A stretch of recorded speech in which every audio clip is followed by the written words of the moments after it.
जय श्री कृष्ण। आप सभी को वैशाख की बड़ी चौथ की ढेरों शुभकामनाएं। प्रिय दर्शकों, आज के इस वीडियो में हम विशेष रूप से बात करेंगे कि वैशाख माह की जो चतुर्थी है, वैशाख की चौथ जिसे बड़ी चौथ कहा जाता है, उसका व्रत आपको कब करना है, कैसे पूजन करना चाहिए और कैसे इस चतुर्थी का व्रत करना चाहिए, यह चतुर्थी किस लिए की जाती है, इसकी महिमा क्या है और क्यों इसे चौथ कहा जाता है, इसको इतना महत्व क्यों दिया जाता है।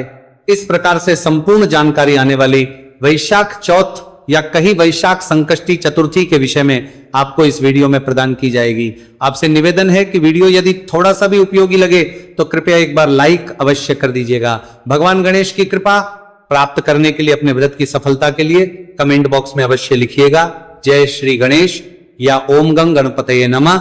आप देख रहे हैं सनातन धर्म का, संसार ज्योतिष संस्थान का प्रतिष्ठित यूट्यूब चैनल सनातन धर्म का संसार धार्मिक। हम यहां सभी व्रत और त्योहारों की सही शास्त्रीय जानकारी प्रदान करते हैं। ज्योतिष शास्त्र और पंचांग के आधार पर आपको बताते हैं कौन सी तिथि कब है, व्रत आदि कब करना है, क्या विधि, क्या नियम और क्या गलती नहीं करनी है। यदि आप सभी व्रत और त्योहारों की सही शास्त्रीय जानकारी पाते रहना चाहते हैं तो चैनल को सब्सक्राइब कीजिए और बेल आइकॉन को प्रेस कीजिए। जब आप सब्सक्राइब का बटन दबाएंगे तो वहां एक घंटी का निशान बना हुआ आएगा, उसको अवश्य दबाइएगा, तभी आपको हमारे सारे वीडियो प्राप्त होंगे, अन्यथा आपसे जानकारी छूट जाएगी। प्रिय दर्शकों, आइए अब जानकारी आरंभ करते हैं। बात करते हैं आने वाली चतुर्थी वैशाख की चौथ की। प्रिय दर्शकों, यूं तो चतुर्थी प्रति माह की जाती है, प्रतिपक्ष की जाती है, परंतु कुछ चौथ ऐसी होती है जिनका अधिक महत्व है। शास्त्र कहते हैं कि 12 महीने की 12 चौथ करने चाहिए, 12 न करें तो 8 करें और 8 न करें तो 4 तो करें ही करें। अर्थात सभी माताओं बहनों के लिए 4 चौथ के व्रत अनिवार्य रूप से कहे गए हैं। 4 चौथ को ही बड़ी चौथ कहते हैं। इन्हीं में से एक चतुर्थी आती है वैशाख की। अब आज के समय में 4 में से घट के वो 2 हो गए हैं। 2 कौन कौन से? एक जो कार्तिक आश्विन में आती है जिसे हम करवा चौथ के नाम से जानते हैं, और दूसरी जो माघी चौथ जिसे हम सकट चौथ के नाम से भी जानते हैं। ये 2 चतुर्थी हैं जो अधिकतर लोग करते हैं, परंतु आज भी ये प्रासंगिक है कि हमें 4 चौथ, 4 जो बड़े महीने हैं उनको करना चाहिए। चतुर्थी देती क्या है? चतुर्थी का व्रत संतान की लंबी आयु के लिए किया जाता है, संतान के अच्छे वैभव, अच्छे करियर के लिए किया जाता है कि उसका सौभाग्य जागृत हो। भगवान गणेश घर में रिद्धि सिद्धि दे, धन दे, संपत्ति दे, सफलता दे, सुखी जीवन दे, वैवाहिक जीवन दे। और चतुर्थी का व्रत अपने पति की लंबी आयु के लिए किया जाता है, अच्छे उत्तम वैवाहिक जीवन के लिए किया जाता है, अच्छे दाम्पत्य जीवन के लिए किया जाता है, प्रेम और सौहार्द के लिए किया जाता है। इस प्रकार से ये चतुर्थी का जो व्रत होता है ये आपके जीवन को सुखों से भर देता है। भगवान गणेश जो है रिद्धि सिद्धि के दाता है, और जहां रिद्धि और सिद्धि रहती है वहां हमेशा लक्ष्मी विराजमान रहती है, और जहां लक्ष्मी विराजमान रहती है वहां सुख संपत्ति आती है, क्योंकि रिद्धि सिद्धि सुख संपत्ति सब देके आती है। इसीलिए गणेश जी का पूजन बड़ा कल्याणकारी कहा गया है, और इसीलिए चतुर्थियां हैं, इनमें भी 4 बड़ी हैं, इनके व्रत आपको करने चाहिए। प्रश्न उठता है कि कैसे किया जाता है व्रत, इसकी विधि क्या है, नियम क्या है? तो प्रिय दर्शकों, चतुर्थी वाले दिन समय से आपको उठना चाहिए। प्रयास कीजिए सूर्योदय से पहले उठ जाए। और वैसे भी ये वैशाख का महीना है, वैशाख के महीने में तो वैशाख नहाना चाहिए। वैशाख में सूर्योदय से पहले नहाने का बहुत अनुपम फल है। इसकी महिमा इतनी अधिक है कि यमराज तक को रुला दिया था। वैशाख माह की महिमा ने यमराज को भी रुला दिया था। यमराज घबरा गए कि अब उनके यमपुरी में कोई आएगा ही नहीं, क्योंकि वैशाख के एक दिन के स्नान से भी मनुष्य के पाप नष्ट हो जाते हैं, तो फिर यमपुरी कोई कैसे आएगा? ये पूरा वृतांत है। मैंने आपको अलग से एक वीडियो बना के रिकॉर्ड किया है शास्त्रीय जानकारी के साथ कि कहां पूरा वर्णन है, ये किस पुराण में, उसको अवश्य देखिए, लाभ लीजिए वैशाख का। तो प्रिय दर्शकों, स्नान कीजिए, सुबह उठ के स्नान आदि करके स्वच्छ वस्त्र धारण करके और व्रत पूजन का संकल्प कीजिए। इसमें गणेश का पूजन आप सुबह सुबह कर सकते हैं और सायंकाल को भी कर सकते हैं। ये अपनी मान्यताओं पर भी आधारित है और आप अपनी सुविधा अनुसार भी कर सकते हैं। बहुत सारे प्रांतों में, अगर मैं गांव देहात की बात करूं, रूरल की बात करूं, तो सायंकाल को इसमें चौथा माता पूजी जाती है। वो भी बताऊंगा कि कैसे पूजी जाती है। जानते हैं कि गणेश जी का पूजन सुबह कैसे आपको करना चाहिए। सबसे गणेश जी अगर आपके मंदिर में विराजमान है तो वहां रहने दीजिए, अन्यथा उनको स्थापित करने के लिए एक चौकी लीजिएगा। चौकी पर बिछाने के लिए लाल रंग का वस्त्र, पूजा के लिए क्या चाहिए? रोली, मौली, पान, सुपारी, लौंग, इलायची, धूप, दीप, नैवेद्य, पुष्प, इत्र, जनेऊ, ये सभी सामग्री को आप लीजिए। इसमें से इत्र ना मिले तो कोई बात नहीं, तांबुल भी ना मिले तो कोई बात नहीं, और जनेऊ भी ना मिले तो कोई बात नहीं, और ये मिल जाए तो बहुत अच्छी बात है। ये एकत्र कीजिए। एक लोटा लीजिए तांबे का, उसको अच्छे से मांजिए। पहले उसमें गंगा जल भरिए, फिर शुद्ध जल भरिए, सारी सामग्री लेके। और जो भी आपके यहाँ पूजा का उचित स्थान है जहां बैठ के आप पूजन करते हैं, वहां आसन लगा के बैठ जाइए। पूर्व दिशा की ओर मुख करके या उत्तर दिशा की ओर मुख करके लोटे में जो जल लिया है ना, उस जल की छींटे दीजिए उस सामग्री पर, और उस स्थान पर जहां बैठ के आपने पूजन करना है, इससे वो स्थान पवित्र हो जाएगा, शुद्ध हो जाएगा। ओम अपवित्रः पवित्रो वा सर्वावस्था गतोपि वा यह स्मरेत पुंडरीकाक्षं स बाह्याभ्यंतरः शुचिहा। इस प्रकार से जल की छींटे देखिए, आपने स्थान को शुद्ध किया, सामग्री को शुद्ध किया। अब आप चौकी लगाइए, चौकी पर लाल वस्त्र बिछाइए, गणेश जी महाराज को विराजमान कीजिए। उनके सामने घी का दिया, धूप रखिए। घी का दिया भगवान के सीधे हाथ की ओर होगा। धूप दीप रखने के बाद अपने सीधे हाथ पर जल लीजिए और हाथ धो लीजिए। हस्तो प्रक्षालनम, हाथ धोने के बाद धूप और दीप को प्रज्वलित कीजिए। हम मंत्र पढ़ते हैं, ओम शुभम करोति कल्याणम आरोग्यम धन संपदा शत्रु बुद्धि विनाशाय दीप ज्योतिर्नमोचस्तुते। इस प्रकार अब आप धूप और दीप को प्रज्वलित कर रहे हैं। धूप दीप को जलाने के बाद व्रत पूजन का संकल्प करेंगे।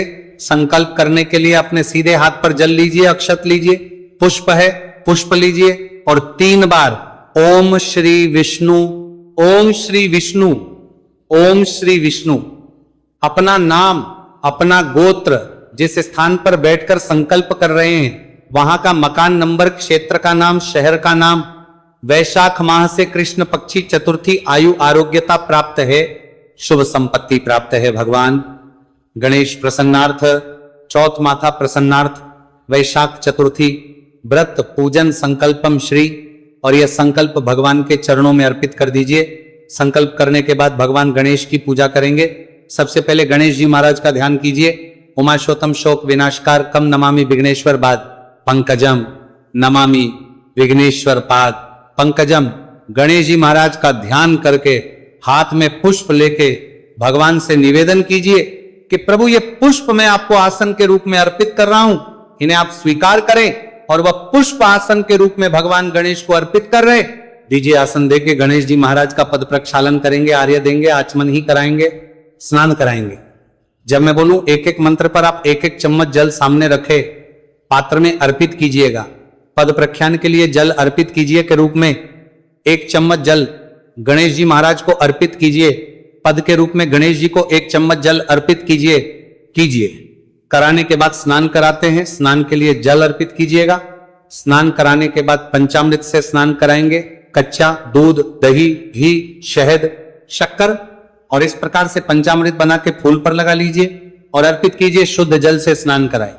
गणेश जी महाराज को शुद्ध जल से स्नान कराने के बाद अब गणेश जी को आप वस्त्र के रूप में मौली का 1 टुकड़ा तोड़ी अर्पित कीजिए।